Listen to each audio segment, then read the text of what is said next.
Folks, let me tell you about my good friend Todd Nettleton from the Voice of the Martyrs. For over 2 decades, Todd has risked his life to bring attention to the persecution of Christians around the world. Now he's written a powerful book called Faith is Forbidden, detailing his travels and experiences. As a special gift to my listeners, you can get a free copy of this incredible book by simply clicking the link in the description below or call 844-464-3043. Okay, everybody, radio stations across the country here at the Bitcoin.com mobile studio. Happy Friday. Honored to be with you as always. When I got my start in the conservative movement 13 years ago, almost no one talked about either legal or illegal immigration. The border, there are some whispers of the border being a problem. Mitt Romney was the first presidential campaign that I was involved in. I know I have to continually go to confession and pay penance for that. But there was a little bit, okay, yeah, we'll do some stuff to secure the border. But I'll never forget, I read this book by Donald Trump. And for the record, I was Trump for president before almost anybody else. I have a tweet going back to 2011 saying Trump should run for the presidency. And Trump wrote a book called Time to Get Tough. I believe the book came out in like 2010 and 2011. I remember vividly reading this thing while I was in high school. And it was in very direct Trump-like language. And he had like half the book was just about how we are being invaded, about how the border is wide open and how we are not a country.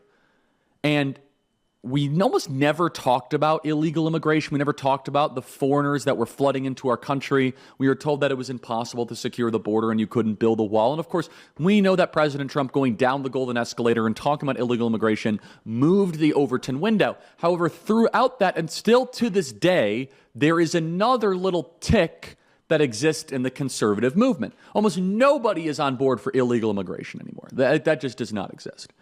In fact, there is widespread agreement and there is widespread consensus that what Trump has done on the southern border is amazing. It's somewhat miraculous. It's good for the country.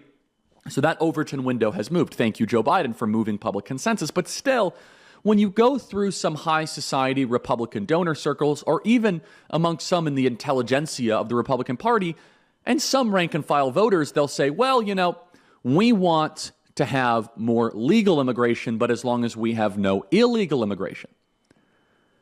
And if you look at the George W. Bush Presidential Center, by the way, they say benefits of immigration outweigh the costs. Now, we've won the war on illegal immigration, and now the true fight for the future of the conservative movement, and therefore the future of America, because the Democrat Party is a waste of time, is can we rebalance the conversation around legal immigration? Now, needless to say, there are some phenomenal legal immigrants in this country. When they assimilate, remember and commit it to memory and write it down. Immigration without assimilation is invasion. That is a Charlie Kirk show original. Immigration without assimilation is invasion. But the Cubans in Florida, some of my closest friends are Cubans that have assimilated. The Poles, the Irish, I mean, we can go through so many first and second and third generation immigrants that assimilate. They learn the language. They come into the culture. Assimilating and then having a lot to add in the first place, that you're not going to take government benefits, that you're going to start businesses, that you're going to employ people, that you're going to educate. You're not going to commit crimes.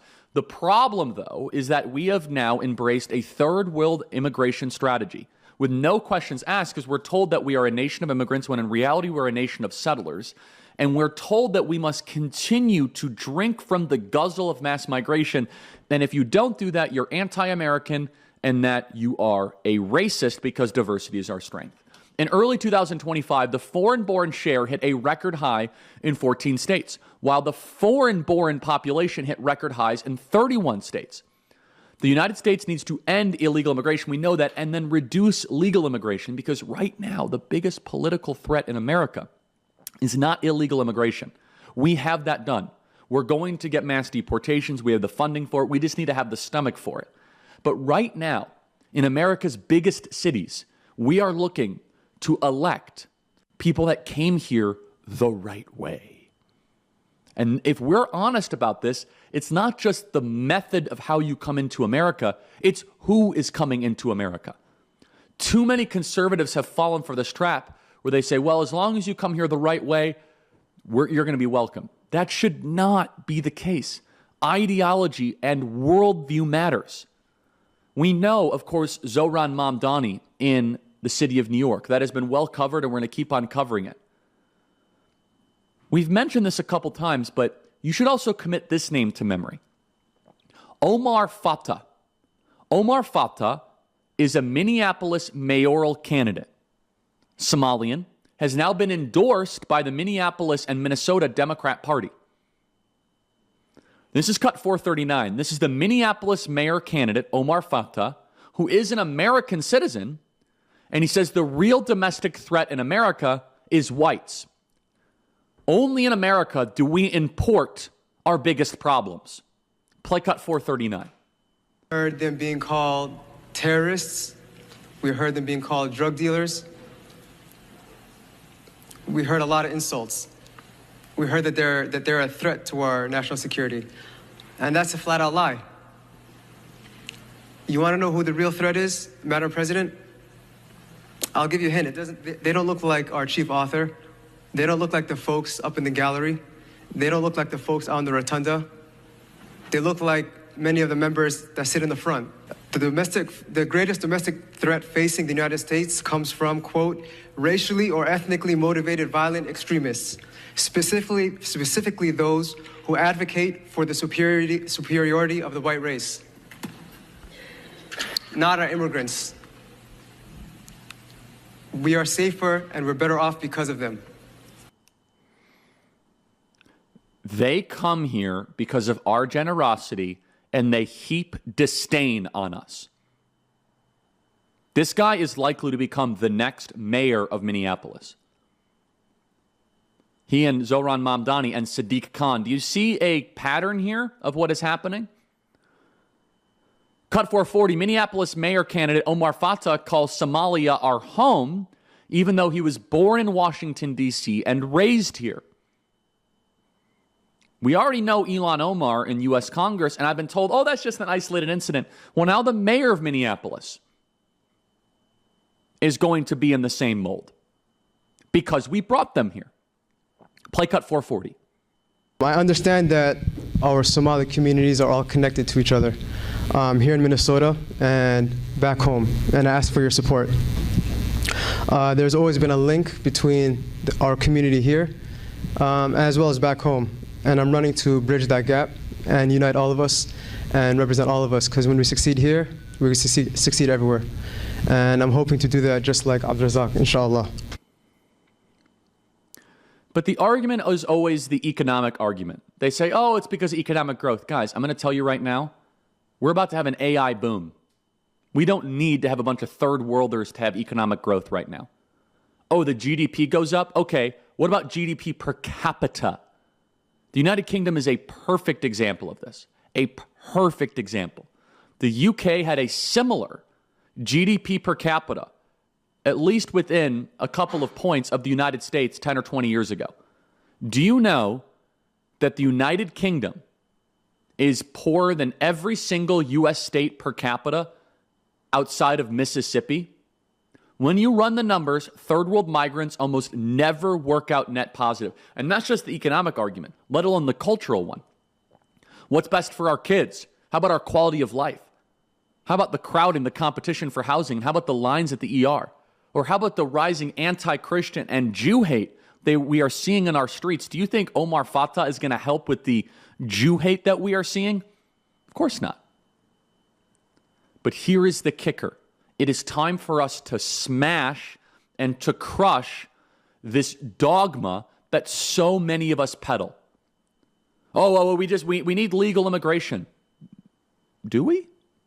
Really? You have Omar Fattah. You have Zohran Mamdani. And another one that I'm going to play in the next clip, you have Mana Abdi. You have Dak Dalaka. Does anyone think that, for example, Lewiston, Maine, where I just was to be with Tucker Carlson, is better than it was 50 years ago? No one from America is rushing to move to Lewiston, Maine. We must be unafraid to tell the truth about legal immigration. Stop it. Net zero immigration moratorium. And be unafraid of the words that they will call us, because our greatest cities are being conquered. That's not an opinion. That is a fact. And we're not conquering them because they stormed the gates. They're conquering us because we invited them here and let them come. Someone brings a great point. They emailed us, freedom@charliekirk.com. Charlie, we need legal assimilation like our beloved First Lady Melania Trump. Exactly. Melania Trump came here and assimilated to America. Nothing wrong with that. We have nothing against that. But what we're doing is completely, we have this chain migration, family migration, asylum scam. So here's another piece of tape here. Let's play this one. This is 468. This is Representative Mana Abdi, who says that moving here from Somalia was boot camp, slams the housing provided. Do you see the ingratitude here?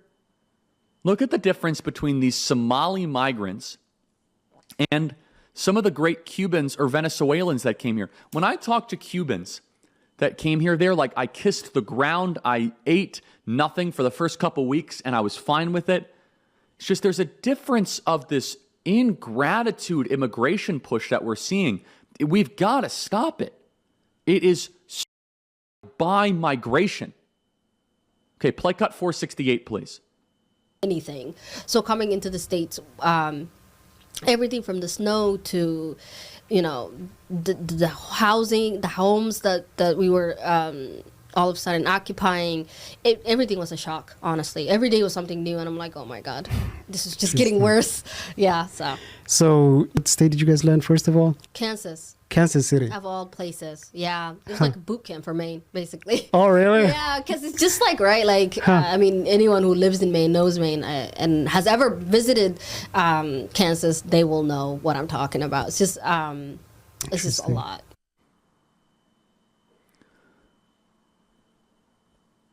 It's so much of our economy has become reliant on cheap labor and this mass migration scam. And then you get mayor after mayor. This is cut 34. This is Dalakwa or Deka Dalakwa or Deka Dalawak. She says her goal is to try to help the country of Somalia. She was the mayor of South Portland. I was just visiting Tucker Carlson on his podcast. It went very viral. I encourage you guys to check it out. We're posting it this weekend. I saw it for myself in Lewiston, Maine. I saw it for myself in Portland, Maine. Unrecognizable. A completely changed state. Play cut 434. Policies, how can the politics in Somalia can be, resonate what we have here in the United States, the democracy that we have. How can you help us, be a better country and build back what we used to have back in long time ago? So hopefully we will be able to help our country, our former country, Somalia. And here's the other part that needs to say, over time, this is actually hurting our ability to draw good immigrants.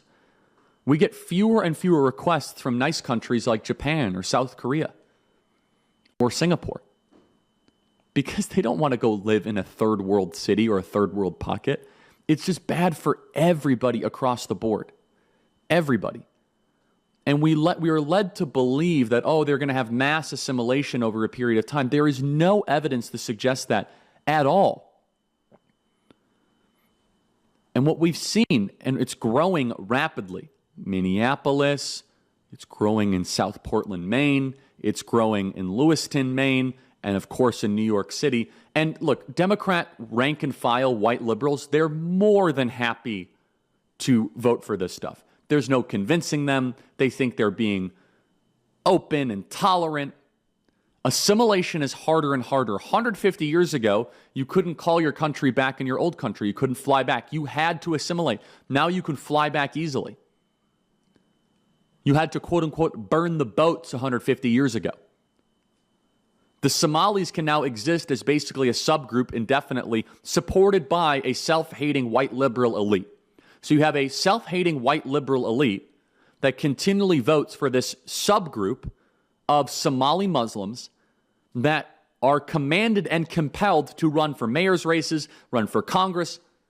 Is that the best of our country? And we are doing it by choice. It is not like we have to do this. Nowhere in the Constitution does it say, you must, Amendment 8, does it say you must bring in a certain amount of people from the third world. You don't have to have any immigration. You don't. Every immigrant should pass the question, is it good for us or is it not good for us? And right now it's fueling our own demise, and London is a canary in the coal mine. It is a harbinger of things to come. We know that. But this is not illegal immigration. That's what I want us to change our language on. I want all of you in your local Republican precinct committee groups. I want all of you to challenge your congressmen. I want all of you to challenge your senators. Stop just talking about illegal immigration. Stop it. We've won that battle. Game, set, match. Thank you, President Trump. The fight, the future, the energy is going to be on who do we legally let into America. That is the question. If we fail that question, that test, we'll have more Omar Fatahs, more Dalak Dalakwas, more Ilan Omars, and more Zohran Mamdanis.